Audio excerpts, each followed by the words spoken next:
You were talking about older people being more conservative and afraid of change and wanting to protect their families, and younger people being more idealistic and ready for... As it relates to war. Yeah. Not only war, and everything they believe. Older people, I think, are not willing to make big changes in their lives. They want everything to stay as it is. They want their health, their money, their families, and if there's a situation of, for example, war, so the younger people they have fire in their eyes. They want to do what their ideals.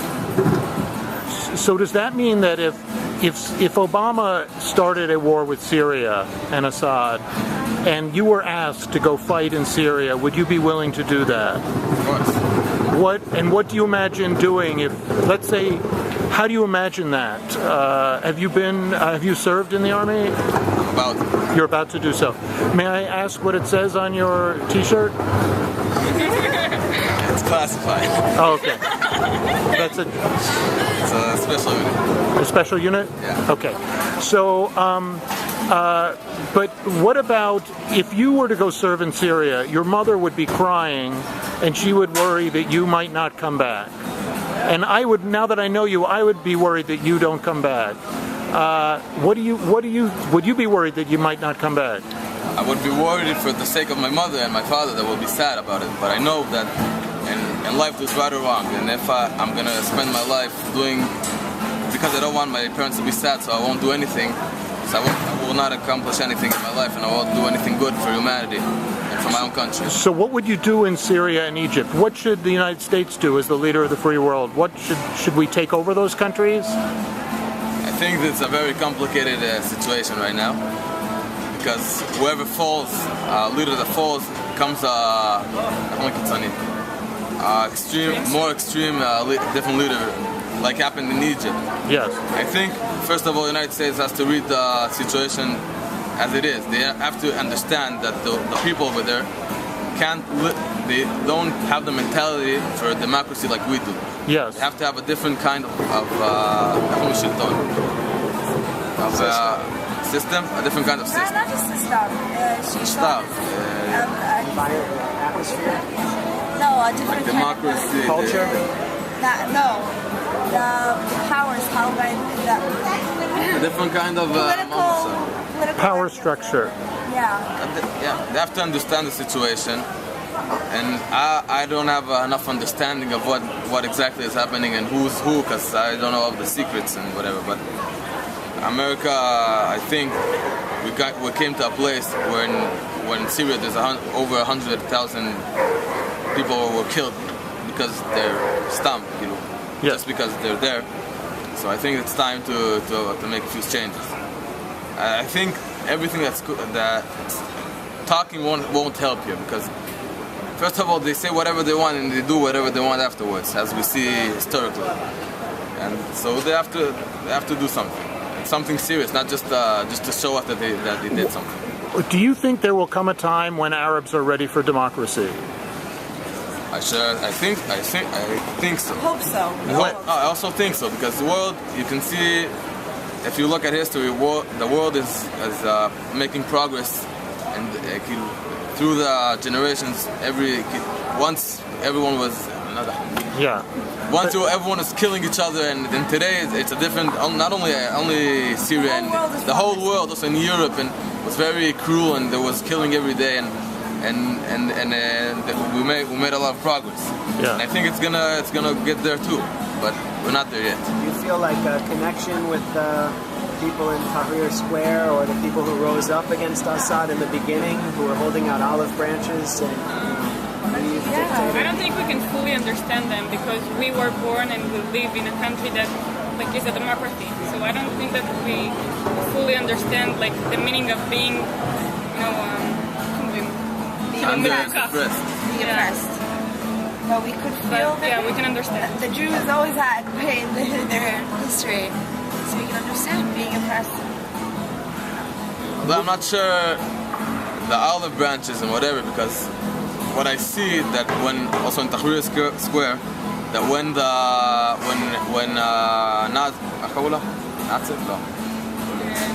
the president fell, so Mubarak fell, So they chose a lot extreme one, a lot more extreme, a lot more pressing and wants war than the other one. So I'm not sure that what they show is what they really think. What about when the United States says that or some people in the United States, John Kerry says the problem is the occupation, the settlements. What do you say to that? I think that's complete nonsense. You've heard that, yes? No, I say that. No, but you've heard them say that. I know that he said that. Yeah. And I think it's not true because also before, 40 years ago, when we were in the borders of 67, so still the Arabs want to kill us and want us not to be here anymore. So that we have more land now, not because of that they want to kill us. They want to kill us because they don't want us over here. It doesn't matter how much land we have. And also, if we were only in Jerusalem, they wouldn't want us to be only here, or only in Tel Aviv, or only anywhere else. They don't want us here, period. So but is there an occupation? My opinion, no, because we were here a lot before there were our Arabs anyway. But anyways, so the Arabs are the real occupiers. We can coexist in a way. And since 1948, they had the option. The Jews, when they gave Israel its name, they had in mind the Arabs that would have a state right next to us. They don't want it. And now people don't want it either because of the way they treated the Jews during the last 60 years. But they didn't want it from the start. They wanted to kill us in 1948 when we had the smallest country that's what the UN gave us. And they still want to kill us no matter how much land we have and no matter how we treat them. The religion doesn't let it. They're not allowed to be Jews by the Islamic religion. We can. Oh, in the new Islam religion. Yeah, so in the new one. Like that by them, if you read Hamas's code, charter. I don't. תקנון שלהם כאילו. They say that there will not be a Jewish country. There will not be Jews, not Jewish country. If they want peace, we of course will give them peace. Our religion is all for peaceful, and it says it said specifically that we should treat nicely the people who are not from our country, who are not from our people, and we really want to do it, but they're not by their religion they can't have that. What's your name, may I ask? Matanya. First name? Matanya. Matanya. Okay, Matanya. I'm Jewish, okay? And when I meet you, I say to myself, if Israel has to be a Jewish state, stays a Jewish state, if it may require more fighting to stay a Jewish state. And maybe Matanya will die, okay? No offense. So then I say to myself, rather than you should die, because I like you, you're a nice young man, rather than you should die, I'm Jewish, I don't need to have a Jewish state. Let it be a democracy of Arabs, all people together, rather than one more person should die, rather than a nice young man like yourself should die. Am I wrong to say that? Yes, that I could wave a wand and say, no Jewish state, so he won't die. You see what I'm saying? Could I just understand? You want like a coexisting state. I'm just saying. Not a Jewish state. Yes, a binational. He's saying he's putting it out. Yeah. It's like as a Jewish person, if he needs rather than one more person should die. Be possible. But it can't be because that's not what the Arabs want. The Jews need a place to be where they're not oppressed, and I think the Jews need a place where they can be Jewish. And if that coexisting place, utopia, whatever you want to call it, is possible, I think you're right to say that. First of all, this country has to stay Jewish. If they're going to be Arabs or whatever, they can be here, but the country will stay Jewish, and it has to stay Jewish for a few reasons. First of all, we already saw what happens when there's no Jewish country, and I'm sure that if there's not going to be a Jewish country, it will happen again. Another Holocaust will happen, and I'm sure about it. And besides that, in my belief, see, I'm religious, so. Of course that there should be a Jewish country, and you can see, and I believe in all my heart that it's true, that our religion is true, and you can see that from the starting of we're existing, this nation is existing, those people are existing for the longest time in history, and so I think there's something true about our religion. I guess it's true what's happening here, and and you see that something real is happening over here, and also we wanna stay here. We know that we can't be Jewish anywhere else. We know that Jewish people are getting their resource and wherever they came from in other countries. And also we know that there's going to be another Holocaust if we're not going to be over here. And we'll shout about that. Is this like, because you talked about the difference between young people and old people, like do the young people in your school and your friends feel this way more than the older generation? No, I think also the older generation that I know, most of them think exactly like me, and that's why they stay here, and that's why they want our country to stay Jewish, because what I've said. And because they were young once, I don't know, my father wasn't in the army, but I think guys that have been in the army, that still go to the army once, I don't know how many days a year they still have to go to the army, they still feel that way. Maybe people who came to Israel when they were older, who didn't serve in the army, they don't feel that way. And I know personally he's serving the army, we're going to be serving the army. And it's an ideal you don't just easily forget it when you're older, you still have it. So, as Max says, you would say that your attitudes are representative of youth. You're not unusual, your attitudes about keeping a Jewish state, about the need for action rather than talk. We're not unusual. There's people who don't think like us, but we're not unusual at all. And also not only of youth, maybe youth were a bit more extreme, but also the older people think more or less like us. And this country is gonna stay Jewish. That's what's gonna be. In the United States, one of the big battle lines or big things that happened in the civil rights movement was sometimes black people would be marrying white people and falling in love. And that, in some parts of the country, that was considered bad. How would you feel if one of your friends fell in love with a Palestinian and wanted to go out with them? Muslim. As religious people, we're not allowed to do it. You're not allowed to do it? No. Also, as not religious people, yeah, it's girls' schools or non-girls' schools, they teach you about how it could ruin you. I'm not saying that all the Palestinians are bad, but they do in every circle. Also, not religious people. They tell you how dangerous it could be. How dangerous it could be. It's a different culture. What do they tell you? They live in different places, and sometimes when Jewish girls get married with Palestinian guys, they go with them to their villages, and it's a different way of living. And like Israeli people are not used to it, so it can be. Not only not used to it, it can be very aggressive. It can be very violent. They're very primitive. Yeah, they treat women very primitive, very primitively. Yeah. So, and I will not want one of the girls that I know to marry some Palestinian guy, not because he's bad, because the way he lives and the way she lives. But you wouldn't stop. Could you stop them from doing that, or would you just urge them not to? I have no way to stop someone from doing what he wants to do.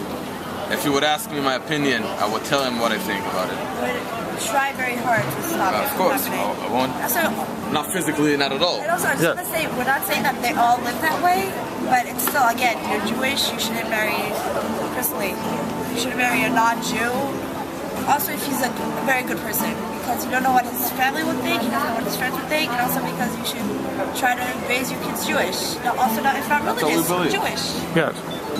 So you said in your school they warn you about these kind of relationships with non-Jews. They give you a program about it. Yeah, they do, because it's very important, especially for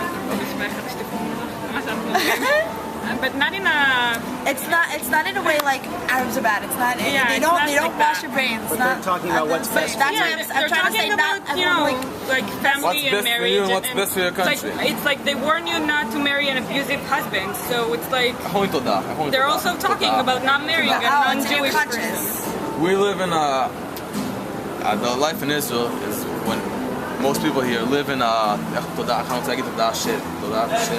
country. In a reality? We know that we're not responsible only for ourselves, we're responsible for our whole country and for all the Jewish people. That's the way I live, and I think most of my friends. So when you do every action you do, you have to think about the whole country. That's how I live.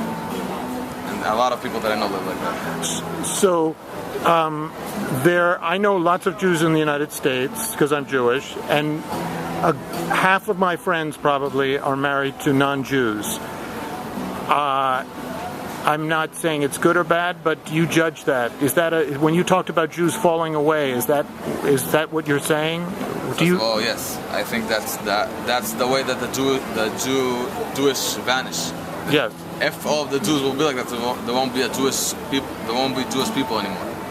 And we want to keep the Jewish people running for a lot more generations. When I was growing up, my mother would always tell me how Jews were smarter than other people. Not necessarily. Not necessarily. No. Oh, so you don't agree? Okay. No, it's not that I don't agree.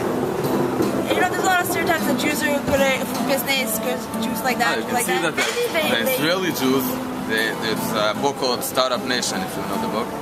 And I don't know if they're smarter by IQ, but we live in a reality that makes us we push harder, we go further, we're not afraid.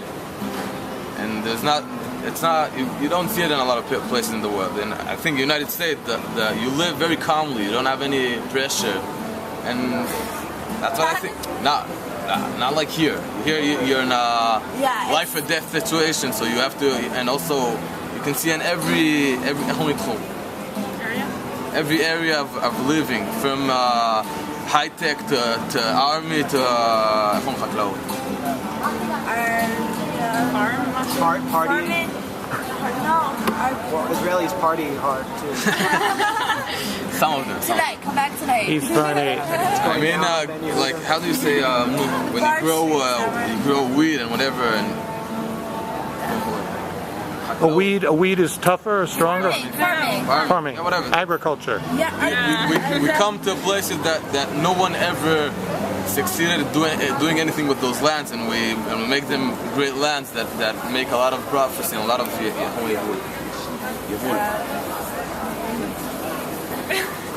We say in the we work harder, we don't give up. We don't give up, and also we saw, okay, so these lands aren't working, we're gonna do this, we're gonna do that. Sure, we're not smarter. I'm not smarter than Max or anyone else. no one's smarter than Max. No one's smarter than Max, but okay. But yeah, I agree with it. but IQ is not everything in life. Yeah, you go to the hospitals, half the doctors are also non-Jews. So you can't just say the Jews are the smartest.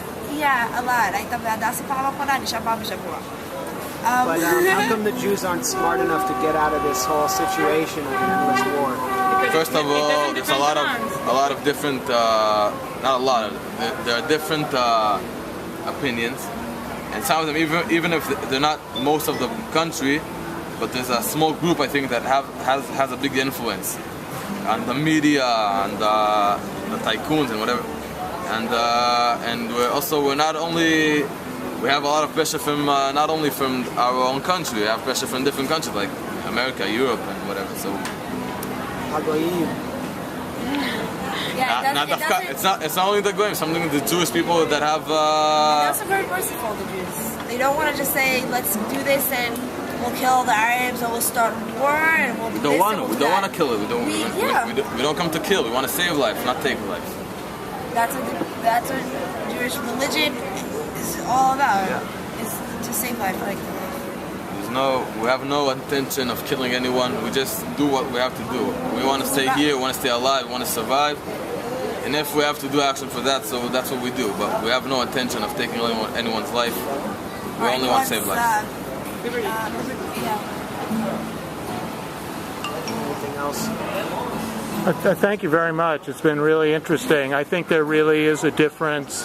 I'm sensing a real difference between older conservative people and young people who are maybe a new generation that's more renewing the Zionist dream. Maybe, is that fair? I think we are. We have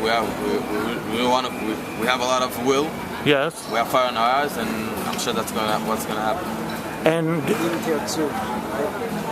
the two ends are together. And strong leaders, are you first? Is Netanyahu a strong leader? Who else are the strong? You need strong leaders, right? Strong leaders. I'm not sure we have a lot of strong of them right now, but as you said, we have a new generation. New blood. And I'm sure there's going to come new blood. Because lately, They've just been letting us down. The leaders have? You don't like Yair Lapid? Come on. Naftali Bennett. I don't agree. I don't I like agree. Yair Lapid. You like Yair Lapid? Yeah, I think that all the people, they're expecting something from him that he can't do. I'm sure they're He expecting. he wants to make Israeli economy better.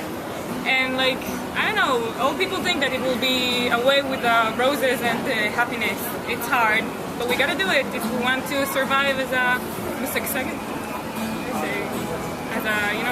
I find the whole situation pretty funny because he made a lot of promises that we knew he can't really keep. People still voted for him. I think it's And now they're stupid upset that because he they- didn't know that. he would I be didn't able vote to for him, make- but still I say That's how you get votes. that he made, that's how you get Yeah, votes, but, right? You know, he made promises that he can't keep, and then people were upset that he Yeah, didn't keep. I think he upset at really him, but- believed that he can keep them, but Maybe he did believe, but if he believed in it, so he wasn't very smart to believe in it. It makes you feel disillusioned in politics. You feel like politics is stupid when No, people there's No. some strong people. There are some strong people.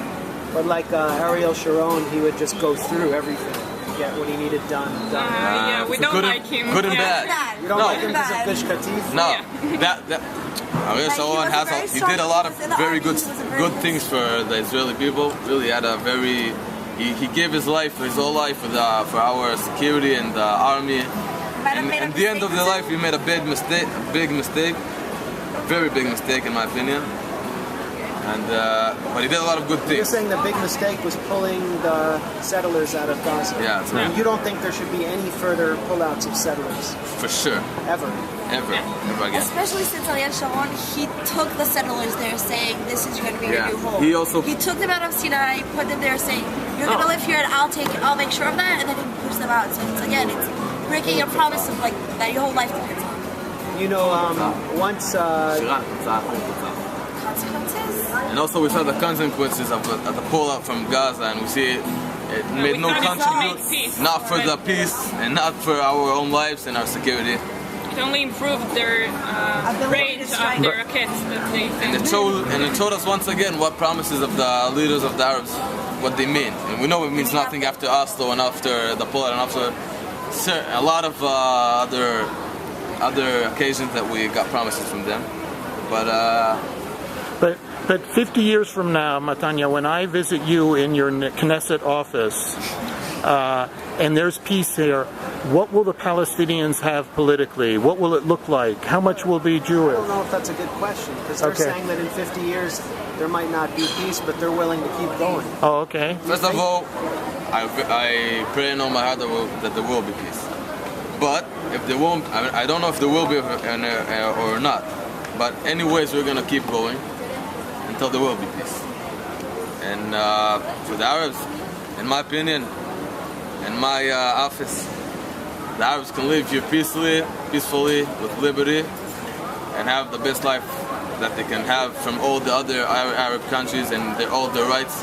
But in my opinion, they should not have Our little piece of land. political figures in our Knesset. In other words, they shouldn't have representatives, the Arab representatives in their Knesset. And the ideal, yeah, because we will. I'm not for sure that the Jewish people will take care of the Arabs. They will get what they have to get: the food, the liberty, they can work wherever they want. But if we want to keep our country Jewish and Israeli and peace, so we have to take control of what's happening.